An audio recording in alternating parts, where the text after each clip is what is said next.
सदा शिवम भजाम्यहं श्री शिवाय नमस्तुभ्यं। बंधुजनों, भक्तजनों, आप सभी का ब्रह्म देव कन्या चैनल पर बहुत बहुत स्वागत है। सावन मास में शिव महापुराण की महिमा सुनना सभी तरह के पुण्य फल देने वाला है। आपके जीवन में जो भी बाधाएं हैं, जो भी समस्याएं हैं, उन सभी का समाधान इस शिव पुराण महात्म्य कथा सुनने से हो जाएगा। बंधुजनों, भक्तजनों, यदि आप इस कथा महात्म्य को ध्यान पूर्वक एकाग्रचित होकर सुनते हैं या शेयर करके किसी और को भी सुनाते हैं, आपके जीवन में सुख, शांति और समृद्धि होगा। भगवान महाकाल, महाकालेश्वर शिव जी, महादेव आपकी सभी दुखों का, सभी समस्याओं का अंत करेंगे।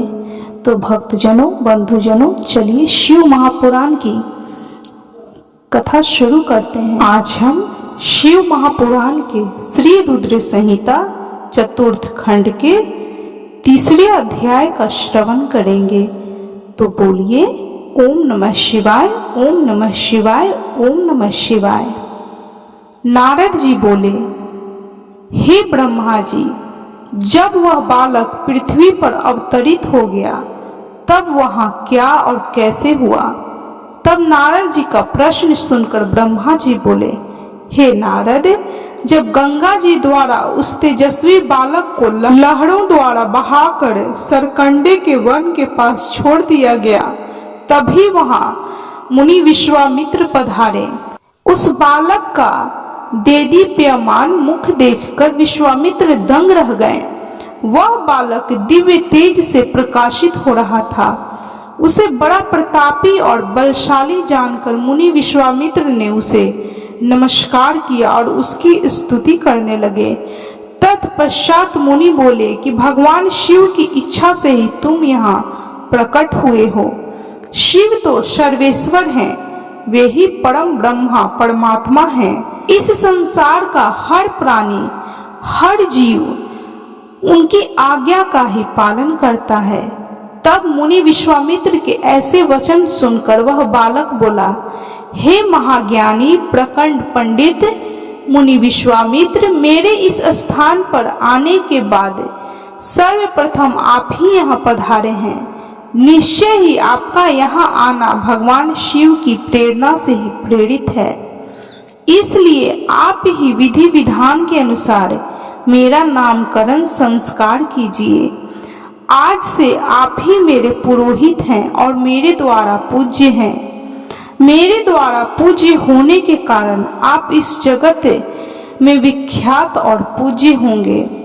उस बालक के ऐसे वचन सुनकर मुनि विश्वामित्र आश्चर्यचकित होकर उस बालक से पूछने लगे कि हे बालक, आप कौन हैं? अपने विषय में मुझे बताइए।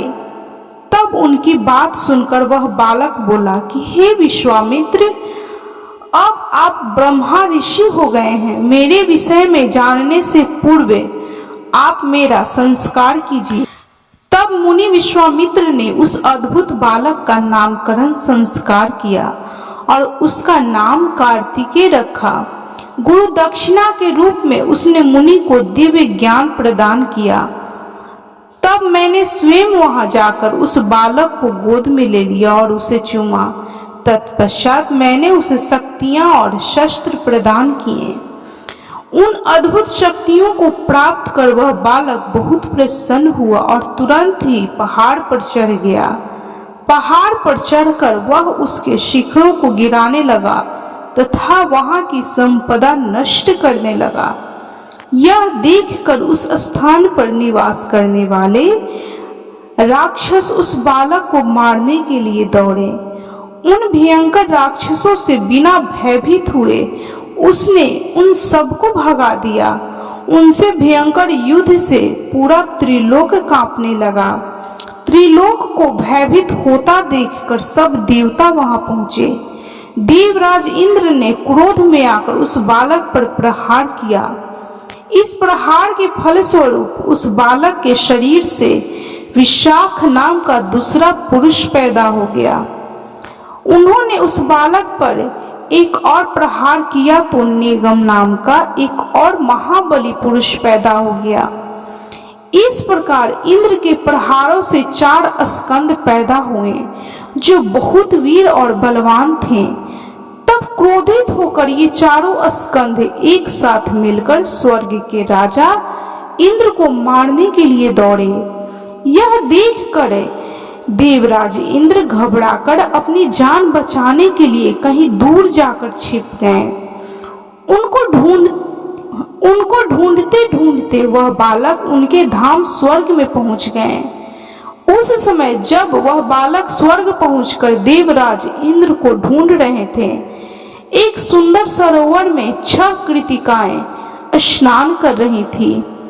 उस सुंदर सलोने बालक को देखकर वह उसे प्यार करके और गोद में खिलाने के लिए दौड़ी और उसे पकड़कर ले आई। तब उन कृतिकाओं ने उस नन्हे बालक को बहुत प्यार किया और तब वे आपस में उसे दूध पिलाने के लिए लड़ने लगी। तब उस बालक ने 6 मुख धारण करके सब माताओं का स्तनपान किया। तब वे प्रसन्नता पूर्वक उस बालक को अपने साथ अपने लोक में ले गईं और उसका लालन पालन करने लगी। ब्रह्मा जी बोले, इस प्रकार उस दिव्य बालक को लेकर वे कृतिकाएं अपने लोक में चली गईं। वहां जाकर उन्होंने उस बालक को सुंदर वस्त्रों और आभूषणों से अलंकृत किया और बड़े लाड़ प्यार से उस बच्चे को पालने लगे। जब बहुत समय व्यतीत हो गया, तब एक दिन पार्वती जी ने अपने पति शिव जी से पूछा, हे प्रभु, आप तो सबके ईश्वर हैं, सब प्राणियों के वंदनीय हैं, सब आपका ही ध्यान करते हैं। भगवान, मैं आपसे एक बात पूछना चाहती हूँ। तब त्रिलोकीनाथ भगवान शिव जी ने मुस्कुराकर कहा, देवी पूछो, क्या पूछना चाहती हो। तब देवी पार्वती ने कहा कि आपकी शक्ति जो पृथ्वी पर गिरी थी वह कहाँ गई। देवी पार्वती के इन वचनों को सुनकर शिव जी ने विष्णु जी और मेरा और सब देवताओं और मुनियों का स्मरण किया। यह ज्ञात होते ही कि भगवान शिव ने हमें बुलाया है, हम सभी तुरंत कैलाश पर्वत पर चले गए। वहां पहुंचकर हमने महादेव जी और देवी पार्वती को हाथ जोड़कर नमस्कार किया और उनकी स्तुति की। तब भगवान शिव बोले कि हे देवताओं, मुझे यह बताइए कि मेरा वह अमोघ शक्ति कहाँ है। शीघ्र बताओ, अन्यथा मैं तुम्हें इसके लिए दंड दूंगा। भगवान शिव के ये वचन सुनकर सभी देवता भय से कांपने लगे। तब उन्होंने जैसे जैसे वह शक्ति जहां जहां गई थी वह सभी बातें शिव पार्वती को विस्तार सहित बताई। तब उन्होंने यह भी बताया कि उस बालक को 6 कृतिकाएं अपने साथ लेकर अपने लोक को ले गई हैं और उसको पाल रही हैं। यह सुनकर शिव जी व देवी पार्वती को बहुत प्रसन्नता हुई। वे दोनों अपने उस पुत्र को देखने के लिए बहुत उत्सुक थे।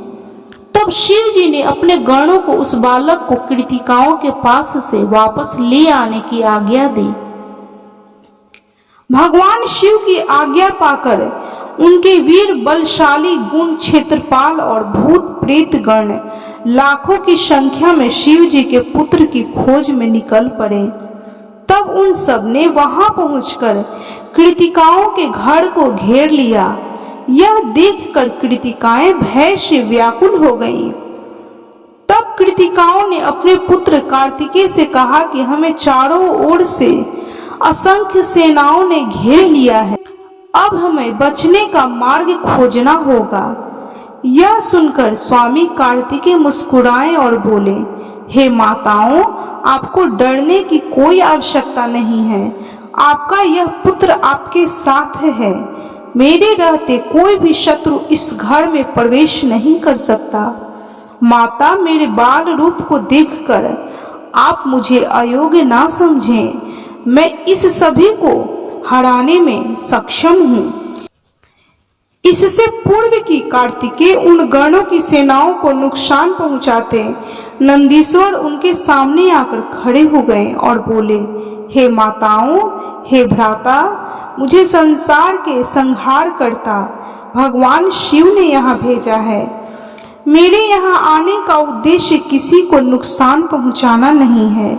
मैं तो सिर्फ आपको अपने साथ ले जाने आया हूँ। इस समय ब्रह्मा, विष्णु, शिव त्रिदेव आपकी कैलाश पर्वत पर प्रतीक्षा कर रहे हैं तथा आपके लिए चिंतित हैं। आप शीघ्र ही हमारे साथ पृथ्वी पर चलें। आप अभी तक अपने जन्म के उद्देश्य से सर्वथा अनजान हैं। आपका जन्म दैत्यराज तारकासुर का वध करने के लिए ही हुआ है। अतः आप हमारे साथ चलें। वहां पृथ्वी लोक पर सब देवताओं सहित भगवान शिव शंकर आपका अभिषेक करेंगे तथा सब देवता अपनी अपनी दिव्य शक्तियां और अस्त्र शस्त्र आपको प्रदान करेंगे। यह सुनकर कार्तिकेय बोले, यदि आपको भगवान शिव ने यहाँ मेरे पास भेजा है तो मैं अवश्य ही उनके दर्शनों के लिए आपके साथ चलूंगा। हे तात, ये ज्ञान योगिनियां प्रकृति की कला हैं। इन्हें कृतियां नाम से जाना जाता है। इन्होंने ही अब तक मेरा पालन पोषण किया है, इसलिए ये मेरी माताएं हैं और मैं इनका पोष्य पुत्र हूँ। तब स्वामी कार्तिकेय ने हाथ जोड़कर कृतिकाओं से नंदीश्वर के साथ जाने की आज्ञा मांगी। माताओं ने अपना आशीर्वाद देकर उन्हें वहां से जाने की आज्ञा प्रदान की। ब्रह्मा जी बोले, जब कार्तिकेय अपनी माताओं कृतिकाओं से आज्ञा लेकर भगवान शिव के पास जाने के लिए वहां से निकले तो द्वार पर देवताओं के शिल्पी विश्वकर्मा द्वारा बनाया गया सुंदर रथ उनकी प्रतीक्षा कर रहा था। वह रथ दिव्य था और द्रुत गति से चलने वाला था। उस रथ को उनकी माता पार्वती ने उनके लिए भेजा था। उनके पार्षद उस रथ के पास खड़े हुए थे। कार्तिकेय दुखी मन से उस रथ पर चढ़ने लगे। तभी उनकी माताएं दौड़कर रोते हुए उनसे लिपट गईं और कहने लगी कि पुत्र, हम तुम्हारे बिना क्या करें। पुत्र, हम तुमसे बहुत प्यार करती हैं। तुम्हारे बिना यहाँ रहना हमारे लिए संभव नहीं है।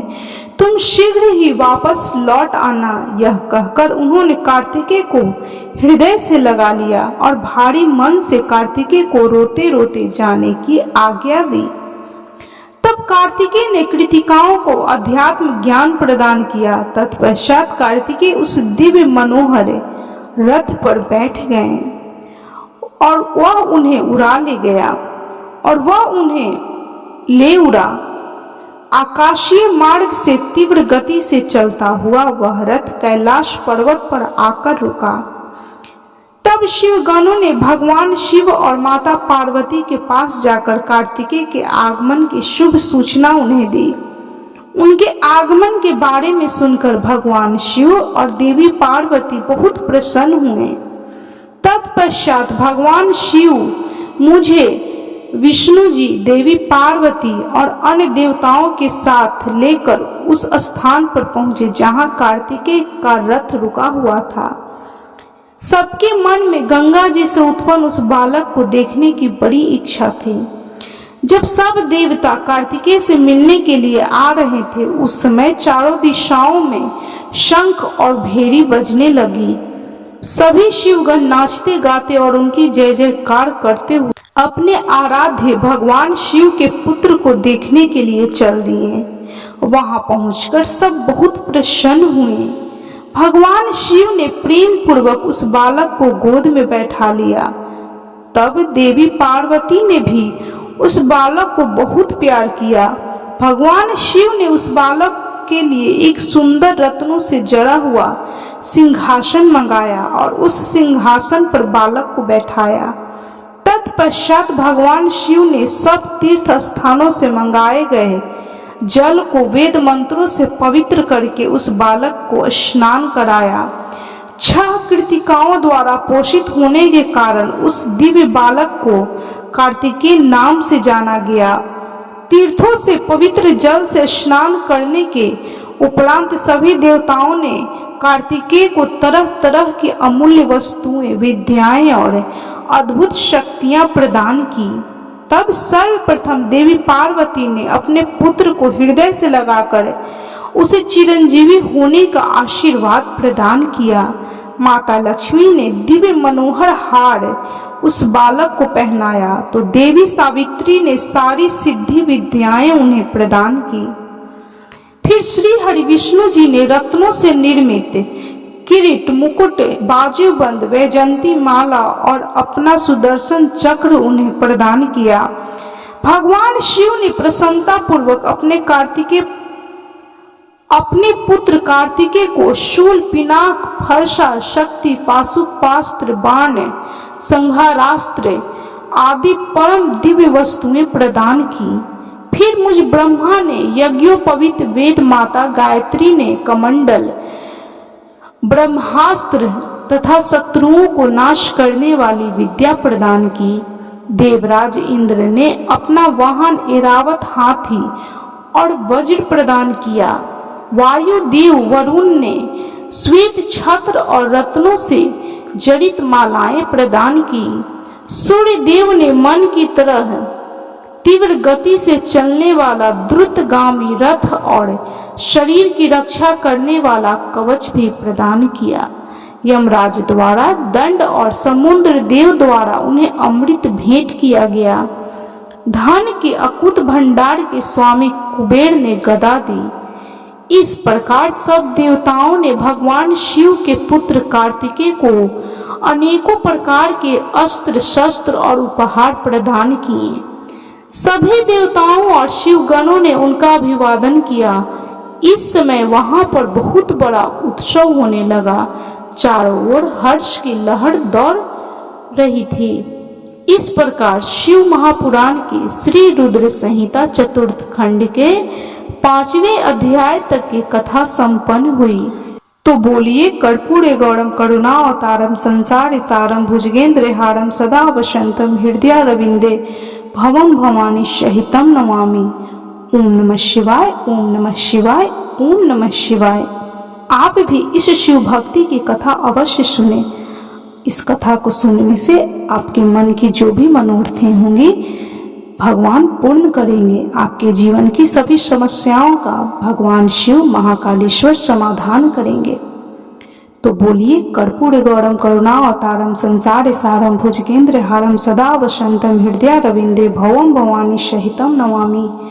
ओम नमः शिवाय, ओम नमः शिवाय, ओम नमः शिवाय। भक्तजनों, बंधुजनों, यदि आपको शिव महापुराण की यह कथा अच्छी लगी हो तो कृपया वीडियो को लाइक, शेयर और सब्सक्राइब जरूर करें और कमेंट में हर हर महादेव, ओम नमः शिवाय, जय महाकाल जरूर लिखें।